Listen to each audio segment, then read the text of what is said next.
Hello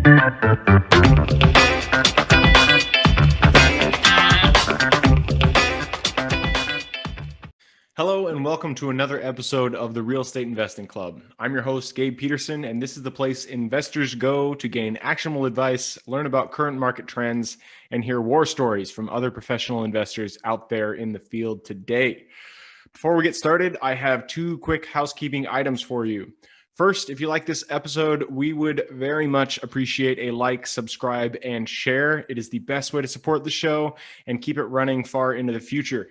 Second, if you're a new investor looking to get started in real estate or an experienced investor looking to take your investing to the next level, I've created an ebook just for you that will cover how to find deals that are actually deals, how to finance those deals with little to no money down, and how to exit those deals for maximum value. On top of that, I throw in an insane amount of free bonuses that you'll have access to once you buy the ebook.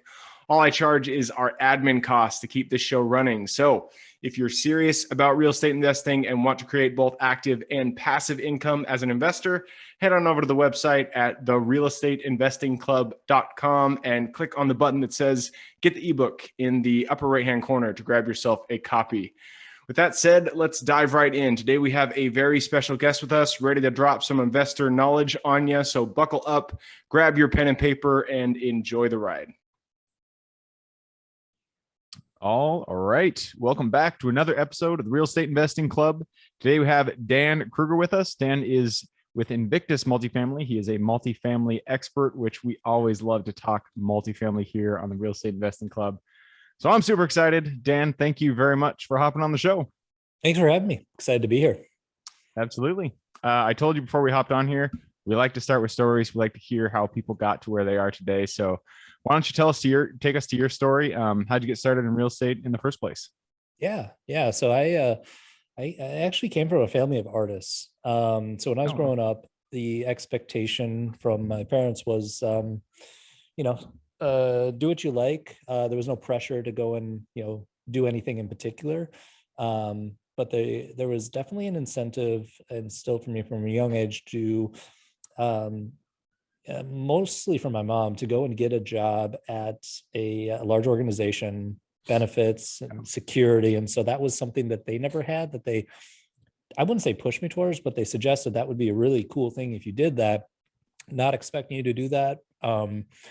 But that was a seed that was planted in my head fairly early when I was younger. And so I did go that route, went to college, studied finance, got into the corporate space for a while, spent 5 years there, corporate finance.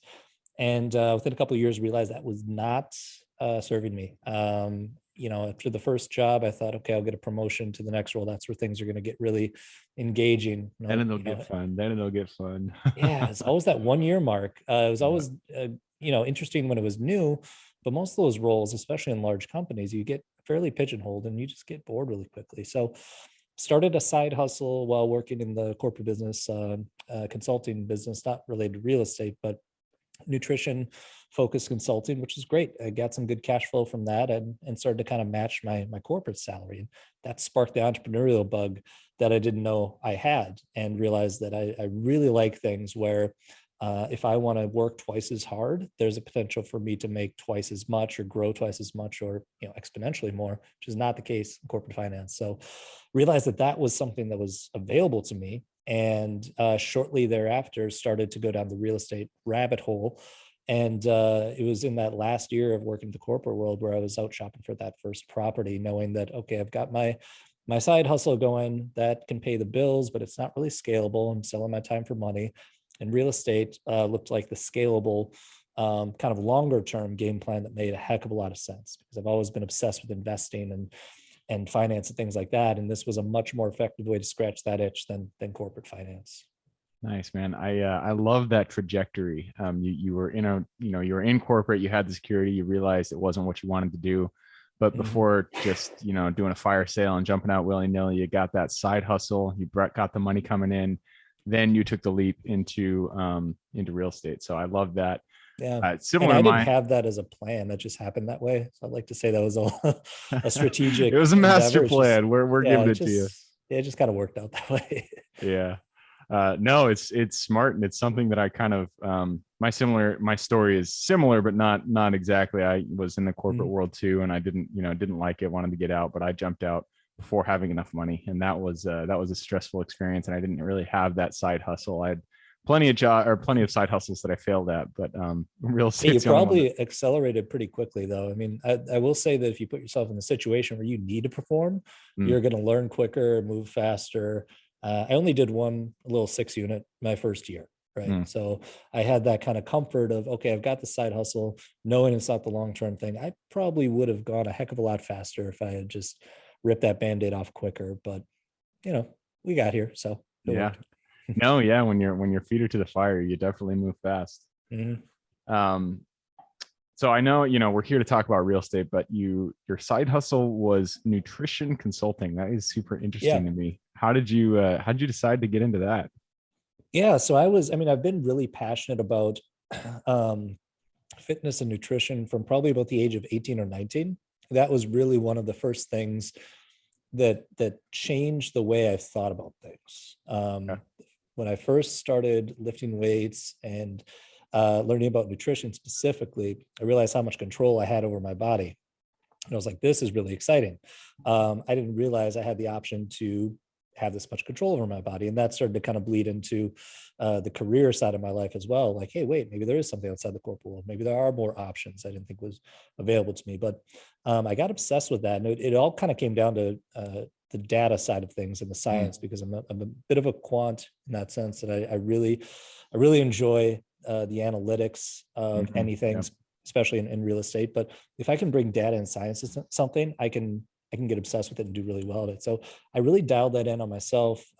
Met my wife; she got really into it, and people started to notice. We did a couple shows back in the day, which didn't really get into it. It's not really our scene, some of the fitness shows, but we got really good at it. And a lot of people just started asking me, like, "Hey, you guys, you still eat like normal people? I see you drinking wine, eating burgers because we're foodies, but you're not packing on the pounds. Like, what the heck?" And I was like, "Oh, it's actually, if you look at things from more of a quantitative perspective, managing your calories and that kind of stuff is kind of like managing a budget, right? And so if you kind of focus on stuff that matters, take a more quantitative approach to it, you can actually live a very enjoyable lifestyle and still be in good shape too." So I kind of carved out this little niche where I would customize people's eating programs for their schedule.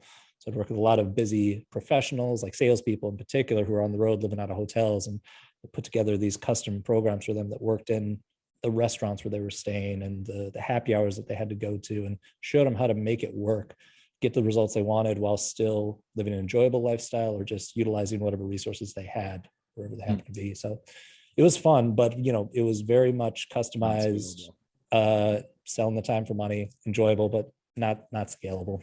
Yeah, yeah, that's still it's a pretty cool side hustle that you got going there, especially that you were able to replace your corporate salary with that. That is means it was a success for sure. Hey, if you could teach people how to be in good shape and eat burgers and fries, they'll pay you It's for an it. easy So sell. yeah, it's good. All right, but that is not where you stayed. Mm, You had some success there, but ultimately you landed in real estate, which is why you're here today. yeah. Um, so you focused on multifamily, which it's Mhm. not that is a really popular route, and it's a great asset class. So why did you decide to get into multifamily, and why did you ultimately land there?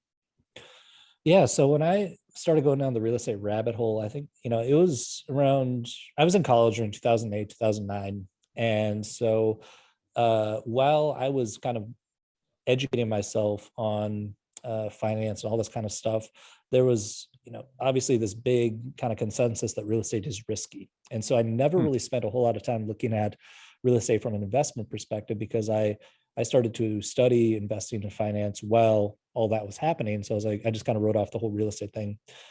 But I realized that the valuation in multifamily made a heck of a lot of sense. And as soon as I heard about how multifamily properties were valued like a business as opposed to just on comps, I was like, that makes a lot of sense for my quantitative brain, right? I could wrap my head around that, as opposed to a single family house where you're just kind of hoping things go a certain direction. That made me feel comfortable. And the numbers made a heck of a lot of sense. So that's initially what hooked me onto the multifamily. And honestly, all commercials pretty much going to be like that. But multifamily was so simple and it made sense and it just clicked. And I like simplicity. That's kind of what I zeroed in on from day one. So first property I got was a 6-unit for a reason. As soon as you hit 5 units, that valuation methodology will change. And that's, in my mind, where the risk profile changed pretty dramatically. Yep. Yep, absolutely. So yeah, you started with that 6-unit, and then from there you guys scaled up. I know that vertical integration is something that you particularly are pretty adept at. You guys have had some good success there. So once you started to build your portfolio, your multifamily portfolio, what were the first few hurdles that you had to overcome, and how did you what were the systems that you implemented to get those done? Yeah, well, I mean, the hurdles initially were I had zero experience Yeah, that's a with big hurdle. anything. Yeah, I mean, I knew nothing. I did a lot of studying. And luckily, the financial underwriting, model building, budgeting, that stuff was, you know, easy for me. But the real estate specific aspects were brand new. So the first big one was the management hurdle. When I got that first property, I thought I was going to have this be, relatively passive by hiring a third-party management company. But this was a value add deal. And even though it was only 6 units, it was a fairly heavy lift. There were only 5 units in there that had, or there was only 1 unit in there that actually had a resident that was appropriate. And the others were, crime and just destroyed. And it's just, it had to be a complete gut job.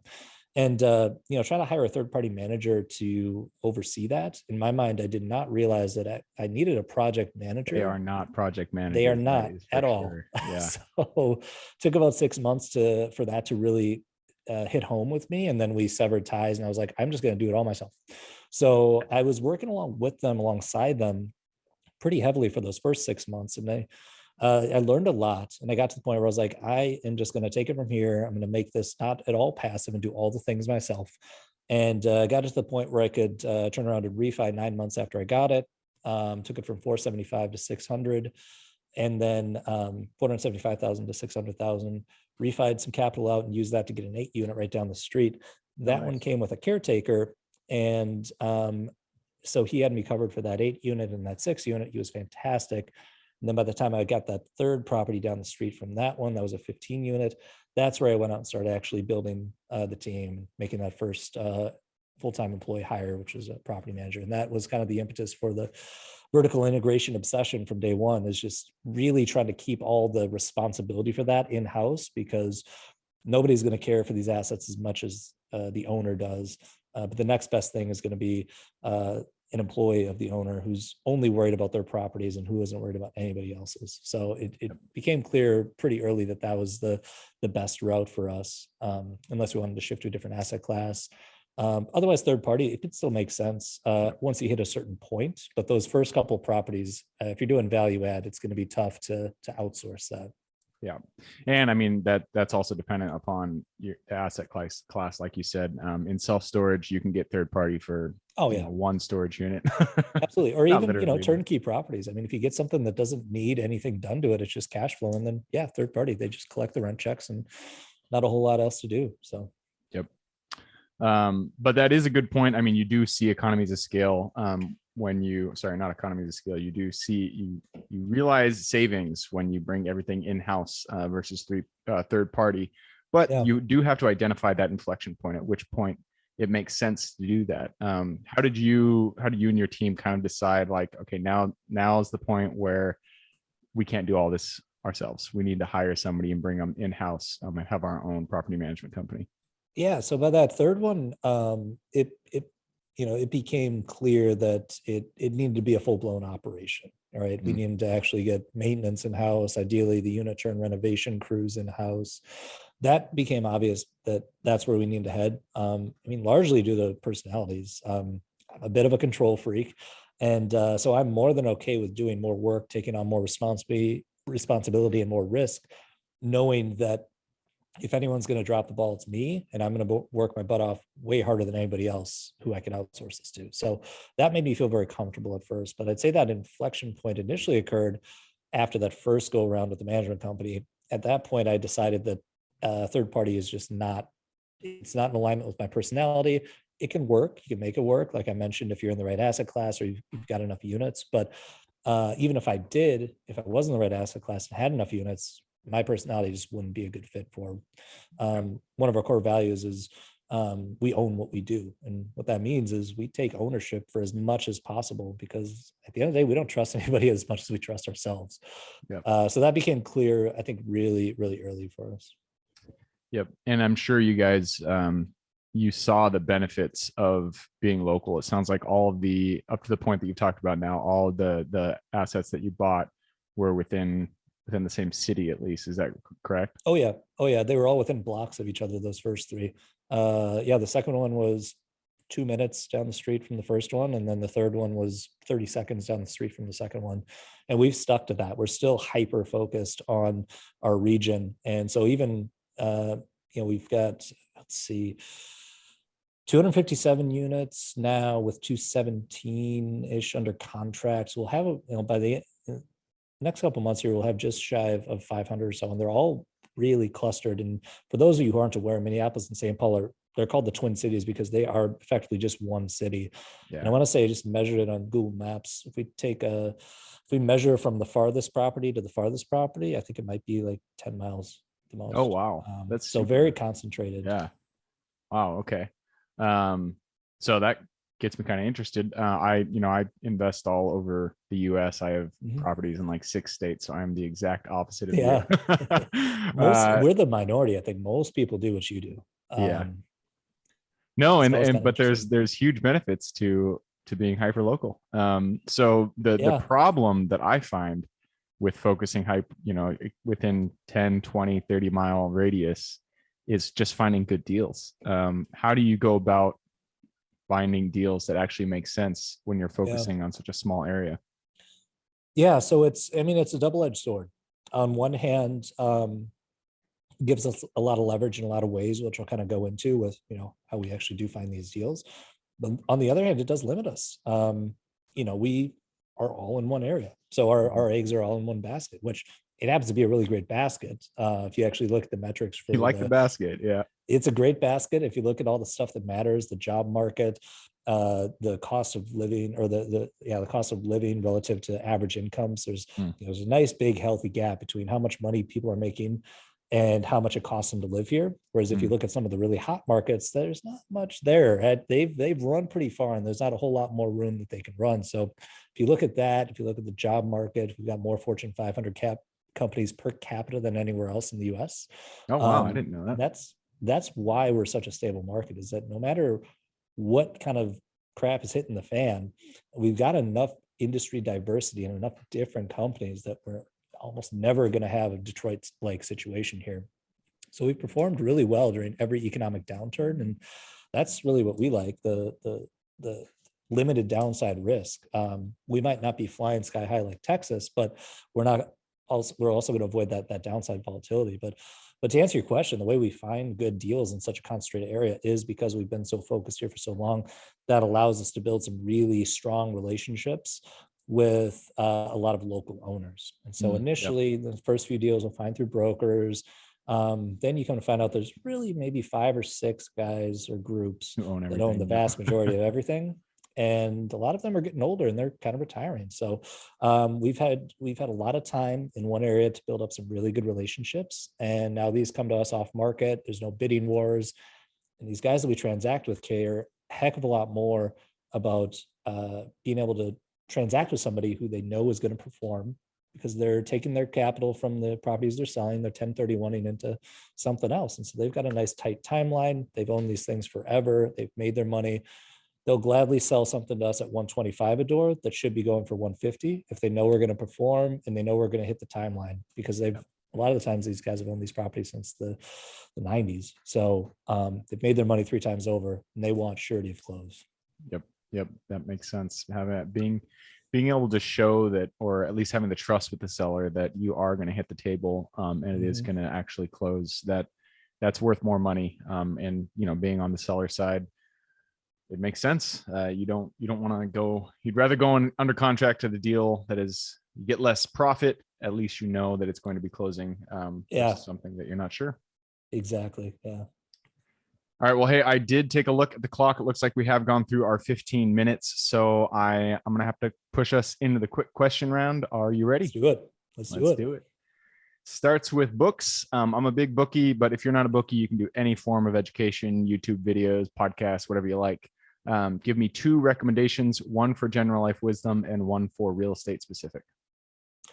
Yeah, general life wisdom. The Almanac of Naval Ravikant. Are you familiar with Naval Ravikant? I'm not, no. He's okay, so he's a cool dude. He got pretty famous, I think, with more mainstream audience. Well, this is supposed to be quick, so I'm going to tell you the Naval Ravikant Almanac. Check it out. Just really, really sage philosophical wisdom from somebody who's coming from a angel investing background, founder of AngelList, early investor in a lot of those tech startups like Uber and all those guys. So it's kind of one of those guys, kind of like a Chamath Palihapitiya type. He's more mainstream, I think, but really great life and business philosophies in there. Just pure gold. Got to check it out. Perfect. Yeah, I just pulled it up on Amazon. I'm definitely gonna have to pick that one up. Yeah, you'll dig it. You'll dig it. If you like any kind of philosophical type stuff, you're gonna like it. And then the real estate, I would say there's a lot of real estate books out there. The one that I always recommended before we put ours out was the ABCs of real estate investing by Ken McElroy. I always felt like that was a really comprehensive one-stop shop that kind of it covered pretty much everything and didn't go super deep, and it was pretty consumable even for somebody who's fairly new to this. So before Anthony wrote our book, I would always recommend that to potential investors because it was very consumable for somebody who's coming in with very little knowledge. And then shameless plug, you got to check out our book, which is just the one-on-one book on how to passively invest in real estate. But I'll keep it perfect. quick. And yeah, we're gonna get that URL at the end. Oh, yeah. And so we'll definitely cover that for sure. That leads us to the next question, and this one is for your younger self. So if you could go back to the Dan who was still in corporate finance, he was just getting to the point where he's like, shit, this is not my gig. I got to find something else. Go back to him, look him in the eye, give him one piece of advice moving forward. Embrace partnerships. My first year was very much ego driven. I wanted to do everything. I wanted to be self-taught, wanted to own 100%, get all the credit, me. Once you embrace partnerships and other people, you are going to scale so much farther, faster. That is slap them in the face and tell them that. great advice. I love that. And it's more fun when you have partners. So yeah, great advice. Moving on. Next question. This one is for, nope, I already did that one. Next question. This is habits. Habits form the foundation of our life. So if you could point to one thing you do every single day that you feel contributes the most to your overall health, well-being, happiness, and success, what would that be? Wake up early, go to bed early.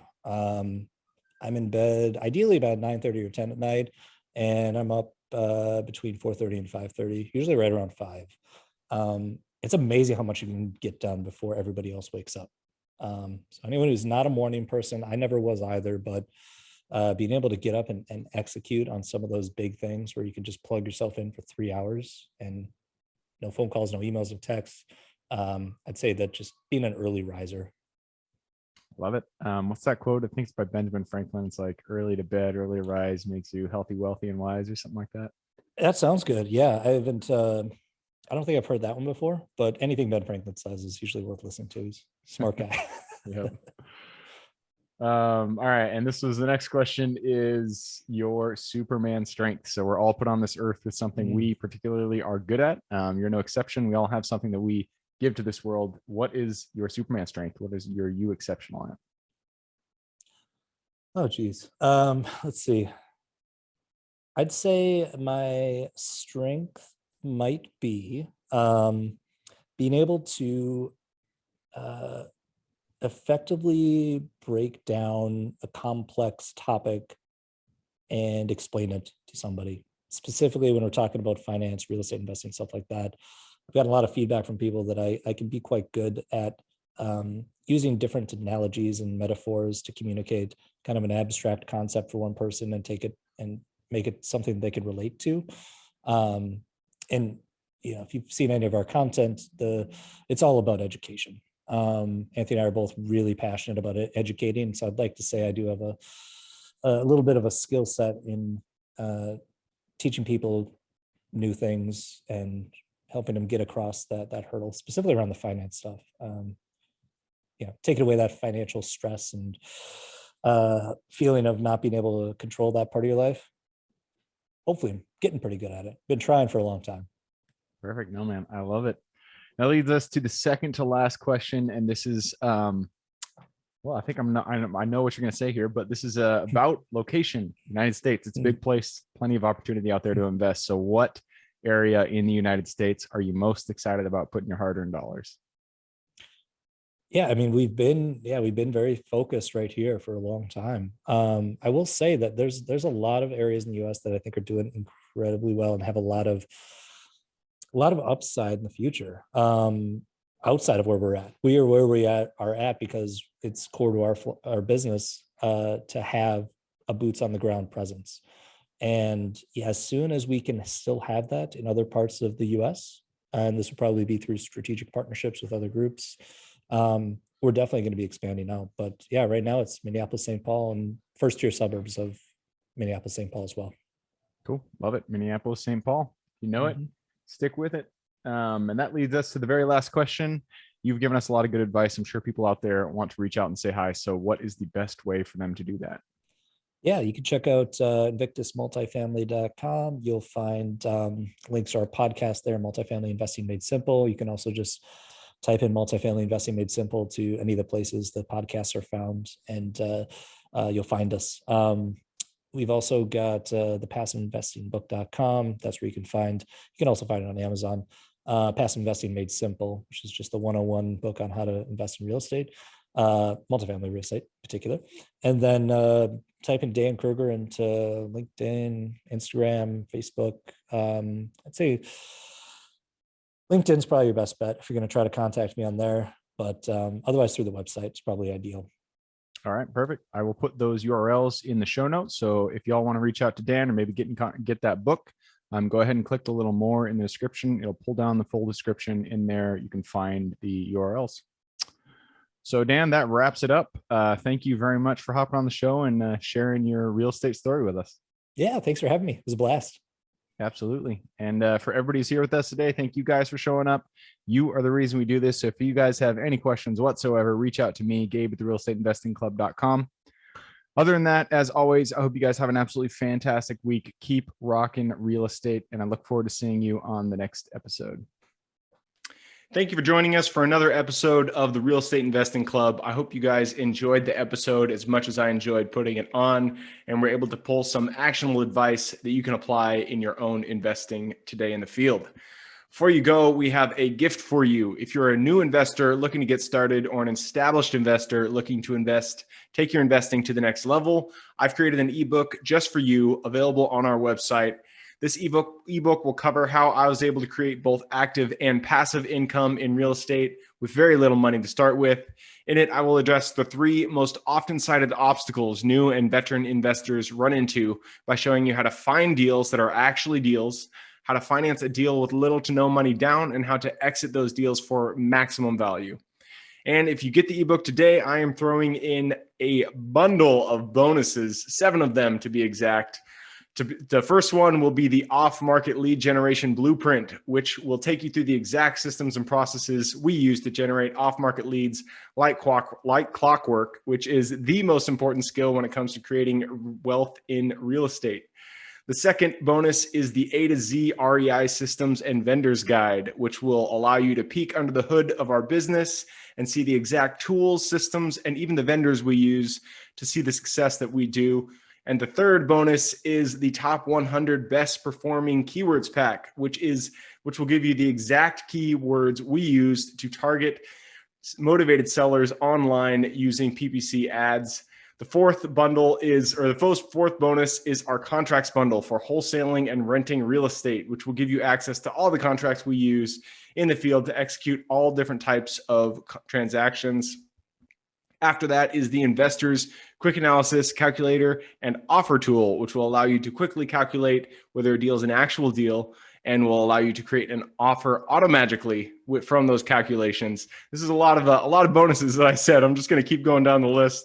Number 6 is the Investor's Daily Success Tracker, which is a tracker you can use to ensure you are taking the right actions day in and day out to reach your financial goals in real estate.